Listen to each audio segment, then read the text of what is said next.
ඔය මගේ දැන් ඔය ඔර්ලෝසුව කඩන්නද හදන්නේ? ඕකට තියෙන බෙල්ට් මාරු කරන්න. නෑ මාමා දුන්නේ. මොකක්? මාමා දුන්නේ. බොරු කියන්න එපා. ඔය මාමගේ එකක් නෙමෙයි බබි පුංචි එකක් ඈ. මොකද ටිපෙක්ස් ගන්නෙ? තියන්. තියන්.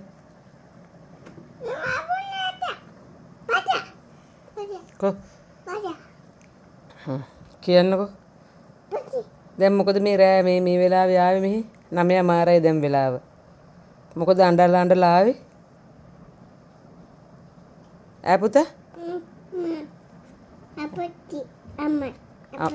අප්පච්චි අම්මයි මොකද්ද පුතාට කරදර කරනවද? අම්මයි. ඈ? අපච්චි අයියා ජකුයි අයියා හෙන්ද උන්දි අන්දක් කියන්නකෝ.